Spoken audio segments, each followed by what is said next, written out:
So what we'll do is we will get into our Xbox wrap-up discussion. Dun, dun, dun. I think they had the big bulk of games this year. They definitely showed off the most games. Yeah. I think they had the most surprises. Yeah, they definitely had the most. I would say, yeah, they had the most to gain and most to lose at this conference. Like we said in the last E3 predictions podcast, I predicted they would win because they had to. Because Nintendo can do whatever. They can just these are our games. This is what's coming out. PlayStation, these are our games. This is what's coming out. With Microsoft, it was we don't know what's coming out. So every single announcement is going to be a surprise no matter what. Which was kind of nice, actually. They got it right off the bat. Yeah. And I think, so we'll start off with what I thought was good. And probably the biggest announcement coming out of their conference was the acquisition of the 5 new studios that they're going to be making exclusives for them. And so that includes Undead Labs, who makes State of Decay 2, which I know you're a huge fan of. Yeah. That includes Playground Games, which does the Forza Horizon series. And the fabled... the rumored to be doing Fable. And what's funny is he well, we'll get into that in a second, actually. So, Playground, Undead Labs, we have... Team Ninja? Was that the name? Ninja Theory. Ninja Theory. We had Ninja Theory, who just most recently came out with the Hellblade game, Senua's Sacrifice. Senua? They also something Sacrifice. They make Devil May Cry. Yeah, they made DMC Devil May Cry. That's right. Yeah. So Ninja Theory, that's huge because I think that game was up for Game of the Year or something, and also won Visual of the Year as well. So it was definitely a fan favorite. That's a huge acquisition. Also, Compulsion Games here in Canada, who is making We Happy Few, which looks like a kind of dystopian, futuristic type. Well, not really futuristic, not really sci-fi, but weird dystopian future game. Yeah. And that looks amazing. And then finally we have the Initiative, which is a brand new studio that's being kind of run by the creative director behind the Tomb Raider games. He's from Crystal Dynamics, and they said they didn't say what game they were coming out with, but his job was to assemble the best talent in the industry. Yeah. That's all he said. So I'm kind of excited to see what the Initiative comes up with, and that's not including Black Tusk or the Coalition. It's called now, working on Gears of War and stuff. So they did a great job. I said at the beginning of this, they needed to convince people that Xbox was the platform to go with. So they needed to make Xbox fans happy with what they have, and they needed to make PlayStation and Nintendo fans be I might buy an Xbox. I think with the acquisition of the studios, and more importantly, the acquisition with more exclusives, if they get the sequel to Hellblade, if they get We Happy Few, if we get a new Fable game, I think people are going to be holy crap, I might buy an Xbox for next generation. Yeah. So I think that's huge. I think that's fantastic, and I think they got a huge win with that. So that was one of the good things that we had. How with that company, the Initiative, how we're gonna bring all the best people. It's we got Miyamoto, we got Konami, we're bringing everyone in on this. Could you imagine? That's hilarious. I would love to see Kojima and Miyamoto work on a game. I wonder what that would be like. Oh God, don't some weird stealth platformer that that'd be fantastic. Stealth Mario. Yeah. So what did you think was good from the Xbox? Oh, when I first saw this trailer, I was what is this? What is going on? And then it showed, the One Piece ship, and then it showed the Dragon Ball Z spaceship. Yeah. I was what is going on? And then it showed, the super, beautiful high-res video of, Naruto, and then it showed Luffy, and then Goku, and I was man, this is gorgeous! It looks fantastic. And then it's this fighting game called Jump Force, and when I first heard the title, afterwards, I laughed. I laughed so hard. I was like, why would they call this game Jump Force? It's so weird, but it's because it's from, they're all from Shonen Jump, the manga magazine. Did you ever read some Shonen Jump? Yeah, totally. Yeah, same. I used to read Shonen Jump a lot. Yeah. They had this one thing called Shaman King that I thought was, really good, and it was on, Fox for a little bit, but... I've never... Besides the point, but yeah. Jump Force, that's what it's called. It looks absolutely fantastic. I mean, and then when it ended too with Light Yagami from Death Note. Yeah, I was oh my god, I'm curious as to how he works into a fighting, yeah. So that game looks absolutely amazing. Do you have any characters you want in that game? Deku from My Hero Academia. Anybody from My Hero Academia would be fantastic because they have cool powers. Each one. It's definitely becoming so popular. It is super popular. Yeah. You haven't watched it, eh? No. It's so good. I know. You have to check it out. It's so good. So I would definitely love to see, Midoriya. Is that what his name is? I can't pronounce it. Japanese. Can't speak that, but yeah, Deku from My Hero Academia, or even All Might from My Hero Academia would be fantastic. Yeah. Yeah. Any characters you'd like to see from Jump Force? I'd really like to see Edward Elric from Full Metal Alchemist. Yeah. Okay, that would be fantastic too. I don't know who else. Maybe they showed they didn't show it in the trailer, but during gameplay there was Sasuke and Zoro from Naruto and One Piece. Mm-hmm. So I hope there is more than like a couple characters from each franchise. Yeah. So like I'd love to see like Sanji from One Piece, like Yamcha from like Dragon Ball Z. I'm curious as to how the balance is going to be because like I feel like Naruto versus like Frieza would just like annihilate. Yeah, but it's a fighting game, so you have to balance. Exactly. It's like Injustice, like Superman versus Batman. Like obviously, The thing I hate is when people like these type of games come out and they're like, "This will decide who's stronger, Luffy or Naruto." And it's like, but no, it won't. It's just a fighting game. It's just like everyone's balanced. Yeah. So that trailer looked fantastic. I thought it looked really good. I don't think that's an exclusive. No, I don't think so. Right? But that's fine. Xbox got the chance to show it off, which is fantastic, and it looked amazing. So I thought that was really good too. Mm-hmm. So we'll get into the bad things that we weren't quite a fan of in the Xbox conference, and I'm going to start where Xbox started off with Halo Infinite. Good old Halo Infinite. So. And everybody's going to be like, what? They announced a Halo game. What more could you ask for? A lot more, including story, plot, enemy, conflict, surprise, what it is. Content, what the hell it is. Well, I think we were all expecting a Halo game to be there as one of our predictions. And the fact that Master Chief made an appearance in the game tells me that it is like a new Halo game. Is it Halo 6 though? Like, that's what everyone the question that has yet to be answered. So I didn't like that it was like, here's a Halo something. We're going to put Halo up on the screen, but then not talk about it. It's just like, it's like the Jedi thing we just talked about with the EA. But that's different, right? It can like... Not really, because it was pointless. No, but like, because this was a teaser, right? A teaser trailer. With Jedi, like with Star Wars, like you can tease a new Star Wars game, that's fine. Like, speculation's going to run, but with Halo, it's kind of different because like, people want Halo 6. Yeah. And if you're like, oh, this might be, but... So, yeah, that's the main problem I have. If it was called Halo 6, I'd be like, yep, let's go. That's amazing. But the fact that it's called Halo Infinite, and there's no explanation as to what this is, like, it could be like an MMORPG or something, Like, it could be like, you know what I mean? It could be just an online game. It could be Halo Battle Royale. And it's just like people getting excited about Halo Infinite, and it's like, we don't know what it is. You should have just named it Halo 6 or something, but... Anyways, so I didn't like the lack of discussion, but I was really pumped up about a new Halo game coming out, so I should mention that. So I am very excited for Infinite, just didn't like the lack of discussion surrounding it. The thing with, I think, Xbox is like, Xbox's big showcase is E3, and that's it. Yeah. That's all they show.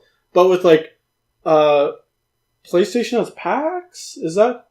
They have PPSX. Yes, they have that. And then Nintendo does, like, 4 other directs throughout the year. Plus the Japanese game show. Exactly. They can show it at different times, but like this is Xbox's big show. So if you're showing off Halo, it better be what people want, and it better be a good explanation. There's one more that Xbox goes to, and they go really ham at. It's like, it's the one in Germany usually. Metro? No. Hold on, let me Google this. Quick cut. Game Conference Germany. Oh, I thought you meant Gamescom? Games Convention? Gamescom, that's what it is. Yeah, so they go really ham at Gamescom. So I'm kind of thinking they use the time to talk about Gears of War 5, I think. And we might see a lot more Halo at Gamescom. Okay. Because they're like, we don't really need to talk about Gears of War 5. We already talked about it at E3. Maybe they'll talk more about it. That's what I'm kind of hoping for. So. And they've done that in the past, where they tease something at E3 and then talk more about it, at Gamescom. So hopefully we can look forward to Halo Infinite at Gamescom.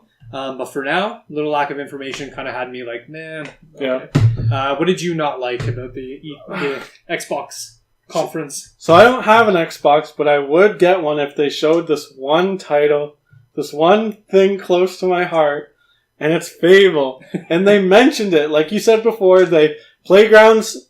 Phil Spencer said Playgrounds is working on something other than Forza, but that's it. He just said they're working on something. And what's funny too is I thought that they were going to end with Fable. And they ended with CD Projekt Red's new game, Cyberpunk 2077. I almost said 2033 for some reason. 2077, which is like a fantastic game. It looked amazing, but you were watching it and you were like, it's not Fable. Like it was kind of like disappointing, especially because he hinted towards an open world game. And he said, we're talking about that later. Yeah, he specifically said, we'll talk about it later, and then they never talked about it. So how later? Maybe Gamescom? I don't know. Yeah. But yeah, I agree. That was kind of disappointing. But yeah, and it kind of did a disservice to Cyberpunk, I think, a little bit. So, but it looked fantastic. So. Yeah.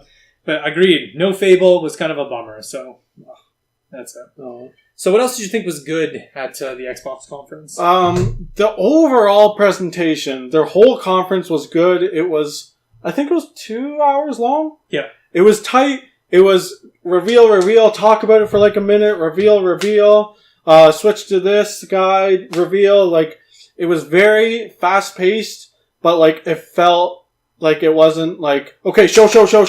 Wait, what was I just seeing? Like, what's going on? It was so well paced. There was no gimmicks. There was no musical numbers. There's no fluff. Yeah, it was just like... There's no fake competitiveness. Exactly. Philip Spencer came out. He says, we're showing this many games, this many world premieres, this many exclusives. Let's do it right now. Yeah. No fluff, no competition, no people coming out on the stage, no nothing. And that's what I like. Just straight to the point. Straight to the point. We're showing games here. That's it.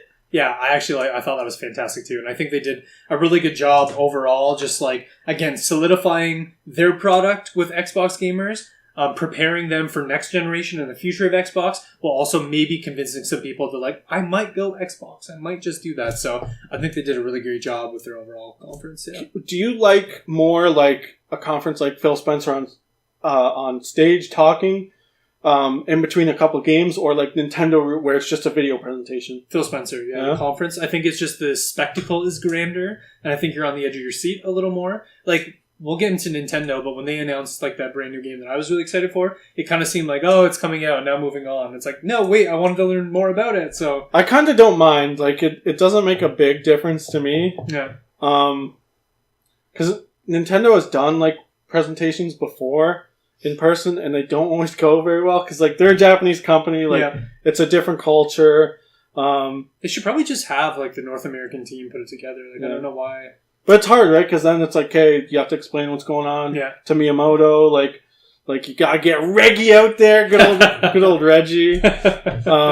You know, it's. I would prefer Nintendo to have like a live conference. I think there'd be a lot more hype. Like when they did the showcase for the Nintendo Switch and it was live and they were doing stuff. That was amazing. I thought that was fantastic. I just think this year they didn't need to. Yeah, they didn't need to. They're already on top. Like, they're killing it, so it didn't matter. So. But yeah, Xbox's was so good. Yeah, it was really a good presentation. And I think what we'll do is we'll end on some games because we finally got some games from Xbox, which is awesome. Yeah. Gears of War 5, to the surprise of nobody. Oh, it was kind of I was really pumped about it. And I love the idea of playing as... Kate? Kate, yes. That's going to be really awesome because in the last one you got to play as JD. And so I think playing her story, which is the most interesting of all their stories... is she like awesome. A character from the series? Like, or yeah, she Gears new? 4. Oh, yeah, she was in Gears 4, and the game ends on her pendant, which is a big story point in Gears 5 because it is a hive symbol. Okay, and so it's kind of like it was her grandmother, so it's kind of like, who are you? Where are you from? What's your story? What's your background? Who is your ancestors? So, and you still got to play as Marcus in 4, right? For a little bit. There was a couple missions, where you got to play as Marcus, which is kind of cool. So. Do you mind? Because like it looked like the game was focused on Kate. Do you mind not playing as Marcus? I mind, I don't mind playing as... Well, like, I got to play as Marcus for 3 games before that. So I'm like, just give me other characters. JD in the first game was so similar to Marcus that you didn't really, like, think about it. But I'd even like Kate to come with, like, maybe some different mechanics because she is smaller. She is... I would like maybe a little more swift action from her and stuff. So... Because she does have that ability, so it's just funny because like when you have these long-standing like franchises that people are very passionate about, and you do something like switch the main character, people usually don't like that at all. Like that's like a Resident Evil game, and like, oh, there's no Leon or Chris. People be like, why would you introduce a new character when we already have like these characters we love type deal. But I like the idea that Marcus is still part of the universe. He's still part of the story. He's still integral to the story. He's just taking a back seat because his trilogy's over. So it's almost like next generation, and his son and Coltrane's son, and he's older in the game, so he's got like gray hair, but he's still a badass. One thing I wanted to point out about this is their focus on story. Because Gears of War is such a meathead type game, like it's like football players and like come on, and you know. So I love the idea that they're focusing on story, and it's a super interesting story too. Yeah. So I'm really happy about that. So what do you guys think of Gears of War 5? Comment below. We'd love to hear your opinion. I'm super pumped about it. And one other game that I wanted to mention is Ori and the Will of the Wisps. Ooh, I got one too after. Because Okay, we cool. forgot about it. It's a We big might as one. well talk about the games because we haven't talked about Xbox games in forever.